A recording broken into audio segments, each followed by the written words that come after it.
Hey everybody, welcome back. We are still working on the P42. I guess we just started on it. Thanks for coming back. We're in the shop today. I am reorganizing the shop again. I do this about every 2 years. I do a major dump run, get rid of stuff that I'm not going to use, and reorganize my shop. I think what I'm going to do, friends, I'm going to change the backdrop slightly. I need more room here for my truck. If my truck breaks in the winter, I need the distance. There's also a shelf here that's a catch-all. I think I'm going to ditch this shelf. And I need to incorporate firewood storage into the shop. I need more wood in here. I think I have a plan for that, but stay tuned. We'll do some framing. I have an idea of where I'm going to store my firewood.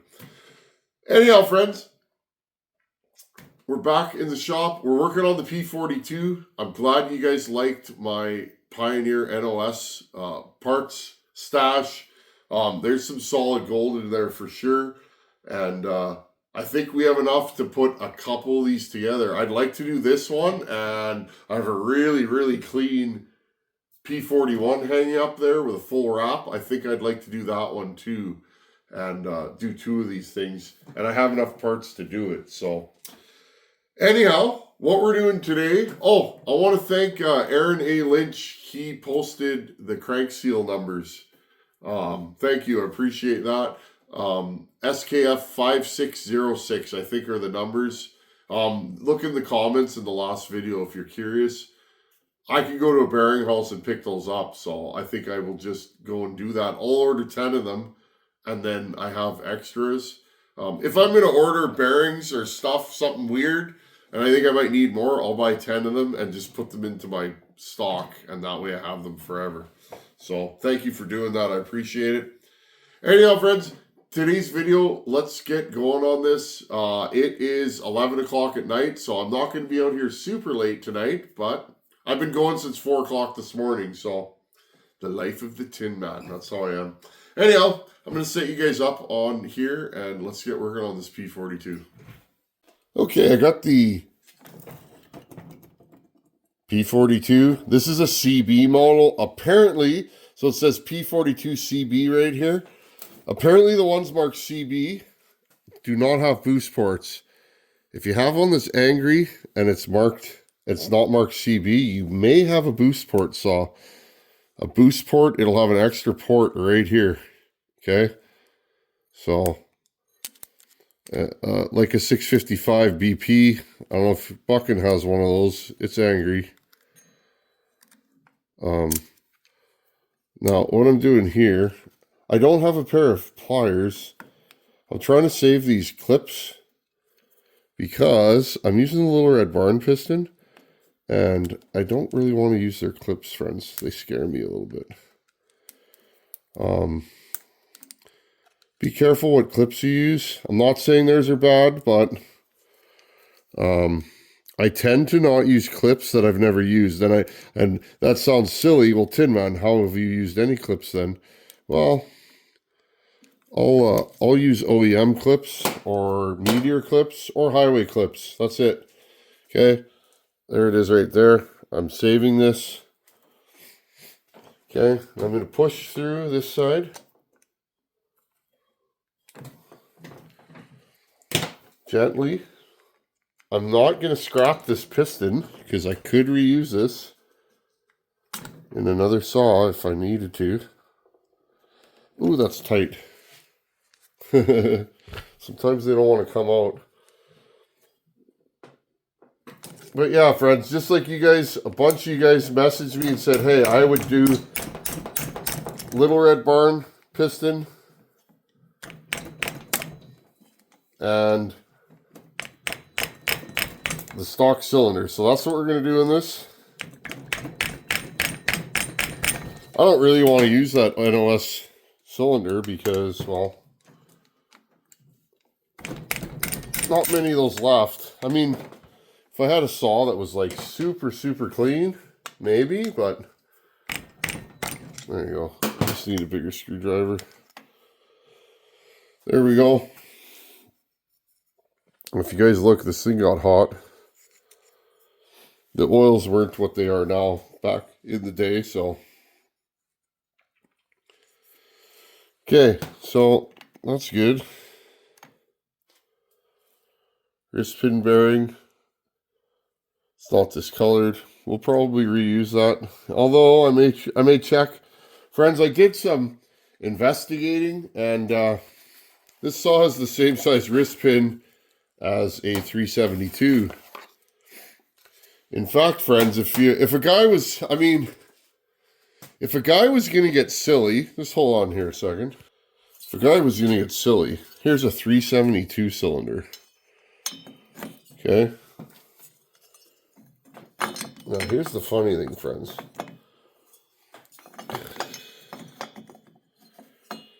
Okay, you picking up what I'm throwing down? This has the same size wrist pin as a 372. Okay, now, does this bolt right on? Nope, not even close. All right, and the transfers would be the wrong way, and there's all kinds of things. There's all kinds of things that are wrong with this, but I mean, I don't know. The guy could probably do something here. This is the kind of things that we do, friends. You find something weird and you go, hey, I wonder, and next thing you know, you're bolting the dog to the cat. Now, anyways,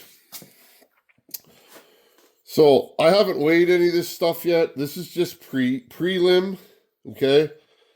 Now, one thing I want you guys to pay attention to, I had an email from a fella the other day. You don't want to have your pins in the wrong place, okay? So remember, I push this out. My ring retaining pins are, right here. Okay? Those are on the other side from the exhaust on this saw. Okay? So all this stuff matters. Now already the wrist pin on this piston is way looser than the stock one. So, and it's very wide. I can use a wrist pin from Husqvarna if I wanted to. All that stuff bolts right on.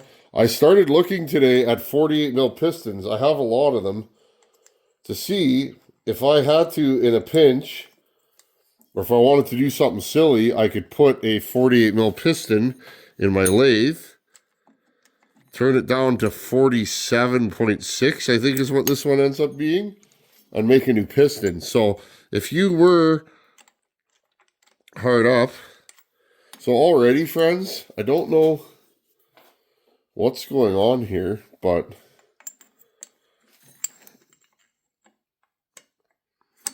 this piston does not fit on this rod.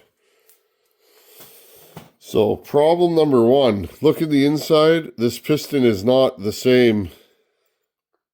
It is, but it's not. And already, I think what's happening, friends, is the rod is hitting the inside of this piston. Because look, when I put this down here, when I put this down, I can't see through, and that's because it's not fitting. So, I don't know, friends,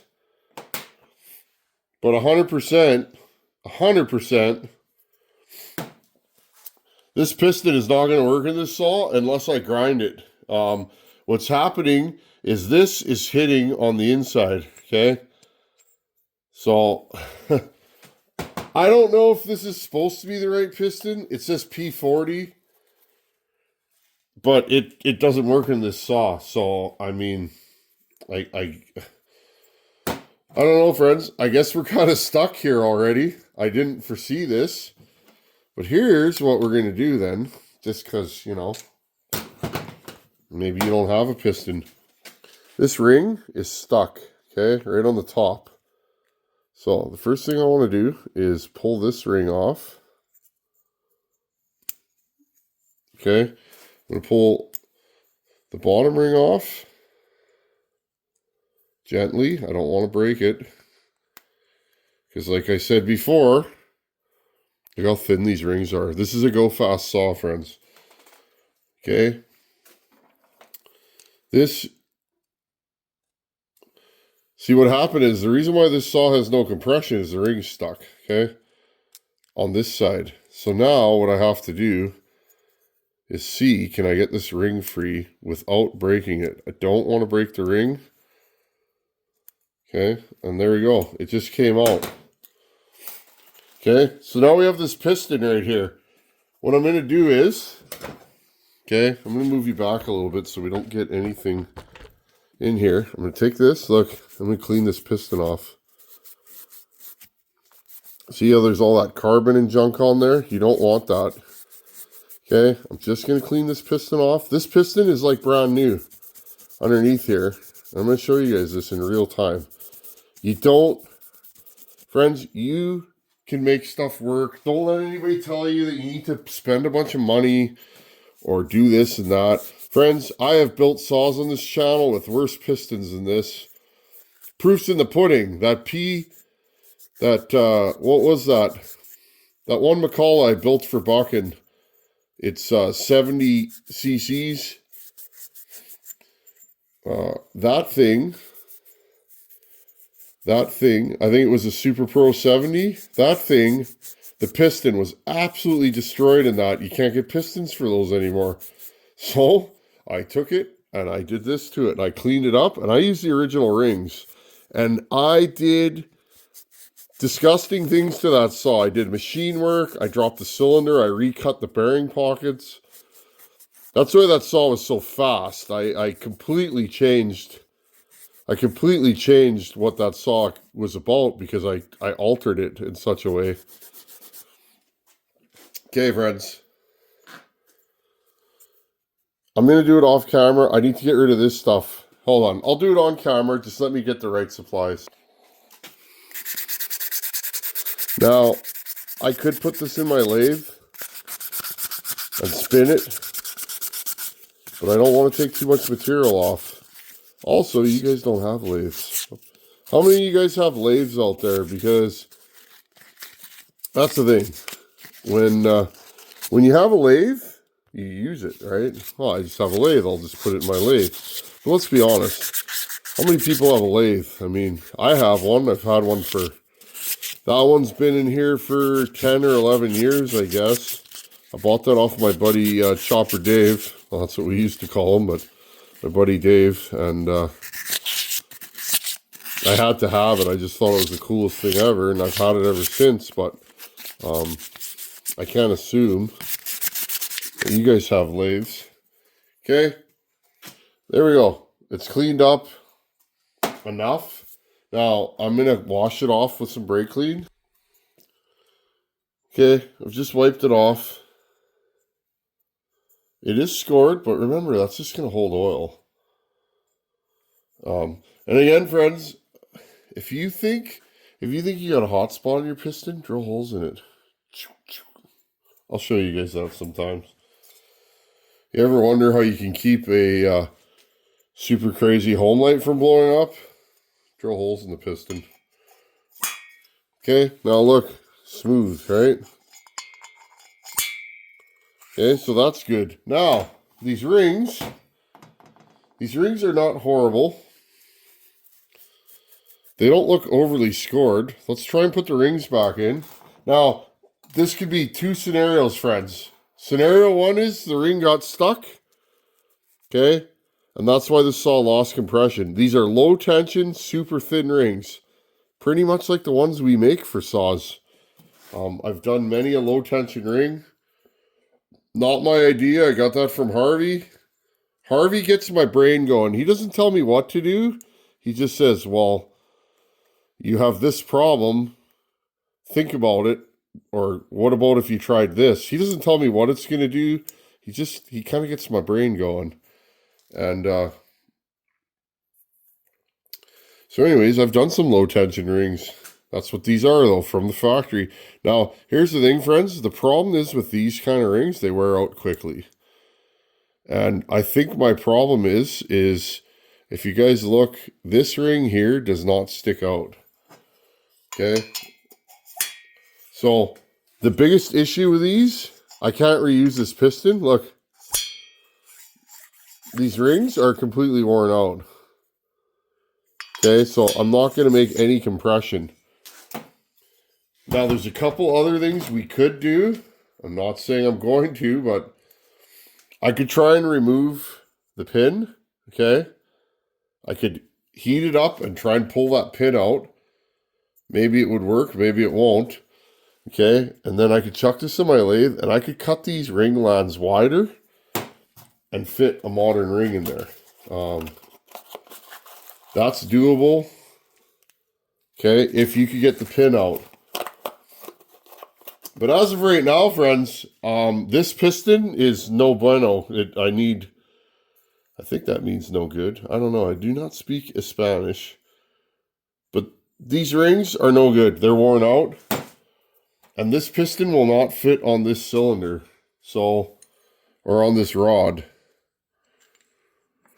I don't know if you guys can see that, but it doesn't go down all the way, and that's why I couldn't get the wrist pin in. So now, I have to make some decisions here, friends.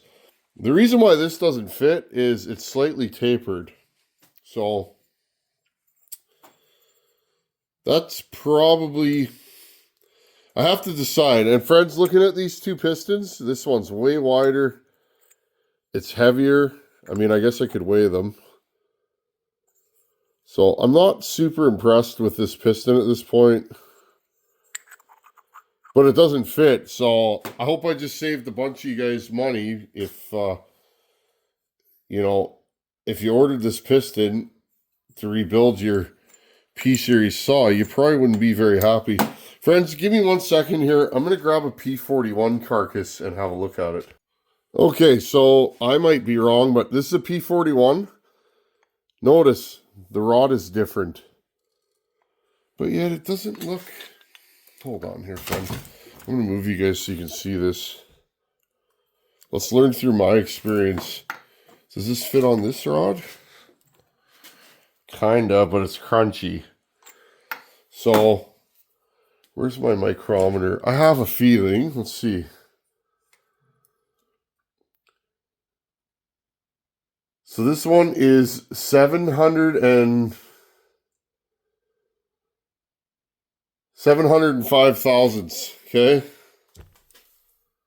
And this is 698 thousandths. So this is 2.5 thousandths bigger. So there's the difference right there in the two rods, and that's why this doesn't fit. Okay, we're going to move this out of the way. This is why it's good to have multiple part saws around, because you can kind of, you know. Now, here's a P41 piston. Okay, right here. And there you go. So... P41 piston is the same as this. Now the question is, okay, does a P41 piston fit on this rod? Now will tell us if this little red barn piston, and it does. So, okay, friends, so 100%, this piston is out of spec. It's built wrong. That's the problem. Yes, there are differences in the rods, but this looks like a direct repop of a P41 piston. And it is, but as you guys can see, it's not right. So, yeah, and you look at the difference, it's got the bigger ring lands. That doesn't bother me, but, so there's definitely a problem here. So, well, we're kind of at a standstill for tonight. And again, friends, here's another cylinder I have. It's a P41 cylinder. And this cylinder might even be in better shape than the one I pulled off of this saw. It is too. The chrome's real nice in it. But again, is there any difference between these two cylinders?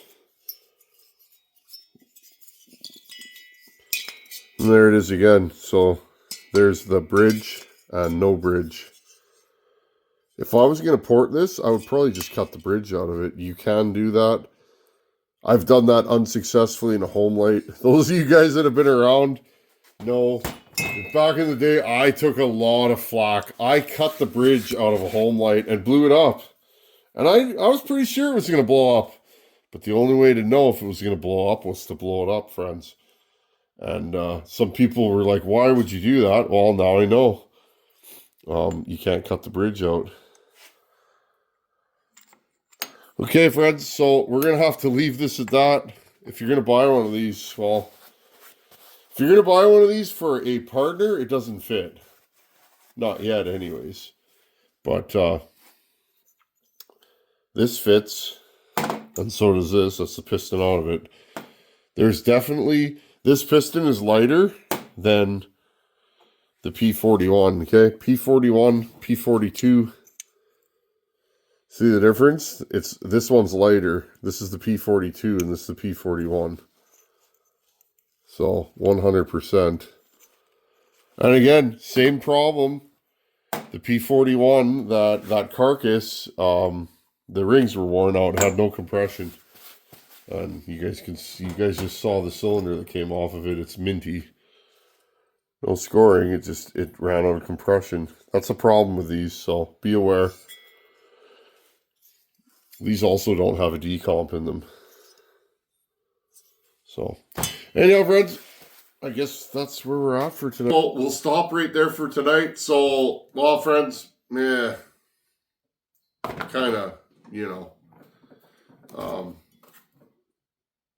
yeah, I was really hoping that this would, bolt right in, but it's out of spec, friends. So I'm already starting to question whether I want to use this piston, but I really have no other options. So we're going to use that piston. Probably, and I'm going to show you guys a few little moves. I may heat treat that piston 450 degrees for 4 hours and drop it in tap water, room temperature water. I learned that from the Iron Horse. It seems to help. But anyways, friends, if you're going to buy one of these, don't expect it to fit in your saw because, well, there's some discrepancies. And what really showed me that is the P41 piston slaps right onto that rod, but the aftermarket one doesn't. So at this point, friends, I'm going to give this piston a thumbs down. Sorry, Little Red Barn, but I got to be real. And I don't want you guys buying these thinking, oh, it's going to be the greatest thing since sliced bread. I don't even know if they're available anymore, but in the next video, friends, if you still do want to buy one of these, I'll show you how to fix it. We're going to have to go in there with the Fordham or a Dremel or whatever you got. I'm going to have to go in there and cut 2/1000 away from the inside of where the rod sits. And I'm going to have to do that super carefully because I don't want to leave any stress risers or sharp edges inside. So that's the way she goes sometimes. Anyhow, friends, thanks for watching. Take her easy, and we'll keep working on this in a couple days. Later.